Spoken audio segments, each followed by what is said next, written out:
Welcome to Women's Rugby Rundown 205 for June 9th through the 15th.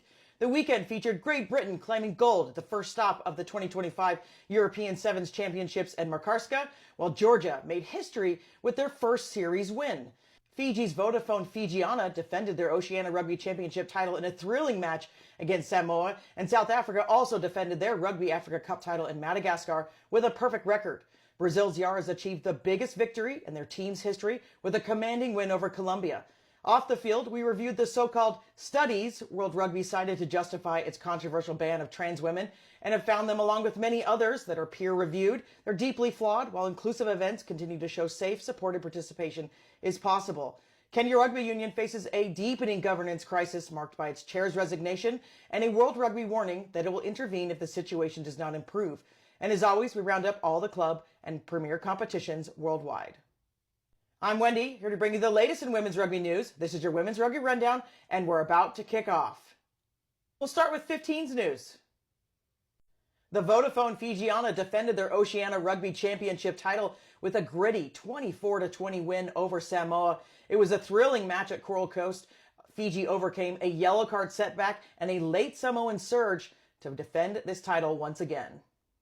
South Africa defended their Rugby Africa Cup title in Madagascar with a perfect 3-0 record, finishing out of Kenya, Uganda, and hosts Madagascar. No one else has ever won this tournament beyond the Springbok women.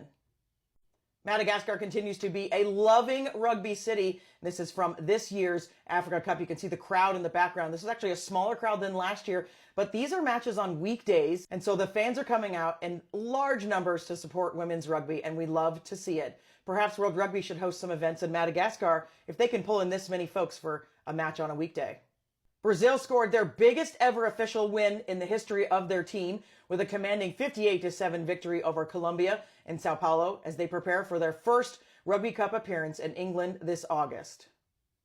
After the Oceania Championship, the Africa Cup, and Brazil's large win over Colombia, the World Rugby rankings saw shifts. Brazil and Uganda climbing 4 spots each, Netherlands, Fiji, Tonga climbing 1 spot, and then some teams did fall.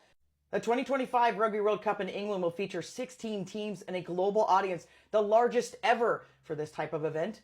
But this all started in 1991 when 4 women launched the first Women's Rugby World Cup, despite demands from the IRB, now World Rugby, that they cease any effort to do this because it would diminish the sport globally. They did this with no experience, and now there's a documentary being put together that shares their journey. You can support this on our site. We recently participated in a thread on Reddit around the Ruck match, a transgender match that happened in Oslo, part of the International Gay Rugby Union tournament. And it was really frustrating. It was filled with misinformation, lots of opinions, and not based on science or fact. And so we wanted to look into the World Rugby ban, and more specifically, the 40-plus studies that were reviewed by World Rugby that many proponents of banning transgender athletes bring up over and over again as World Rugby did their work. When in fact, when you look at these peer-reviewed academic studies that have looked at the World Rugby ban, it's a selective review of 40 studies. They just picked what they wanted, and there's no transparency, there's no scientific rigor, and no accountability. On top of all of that, most of these studies look at cis men, comparing them to trans women, which is not accurate. We need to study trans women, and specifically elite trans women, as there is a very small population that has been affected by this ban. We would also urge World Rugby and any other unions with this ban to look at the 2021 IOC guidelines that have been updated. They're really inclusive, and they're the best path forward for now. This one slipped under the radar for us, but a fan sent it to us, so thank you so much for sharing this information with us. A couple of weeks ago, World Rugby warned Kenya Rugby Union about serious governance failings and risk to the sport's future, so much that they said they would step in if this wasn't resolved. And now the chair has resigned amid allegations of corruption and deep internal conflicts, leaving Kenya Rugby at a critical crossroads. We got the 2026 Guinness Women's Six Nations schedule. Love getting it this early. It'll feature a fresh, fan-focused format with back-to-back Super Saturdays and a Super Sunday final, hosting matches at major national stadiums to build on the momentum of the 2025 Rugby World Cup and continue growing women's rugby globally. We reported last week that Scotland had already moved their 2026 Six Nations match against England to another field. They moved it to Murrayfield, and now they have announced that it's already become the fastest-selling match in team's history, breaking records in just 4 days. Let's take a look ahead. June 21st, National Pub Sevens, second to last stop for LIT Super Sevens Series Elite. Then June 27th, the second stop and final stop of the European Sevens Championship in Hamburg. RAN will complete its tournament with Trinidad and Tobago facing Mexico. And then the Legacy Cup, Denver Onyx will take on the New York Exiles June 29th. And then a little bit of a break. There is some holidays in there, specifically in America. We'll have more action starting July 5th. Let's look at Sevens news. At the first stop of the 2025 European Sevens Championships, Great Britain took gold, France earned silver, and Poland secured bronze.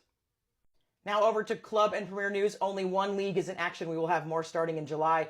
But WER round 13 saw wins from Boston, New York, and Denver. And New York winning their match and getting that 5 points that they needed. They're now in the Legacy Cup. They will face Denver. Bay had it in their hands. They had to play a formidable Denver Onyx side, but they couldn't muster the 1 point they needed, and they had that tiebreaker advantage. So good season to the rest of the teams that didn't make it, but we'll see you June 29th at TCO Stadium.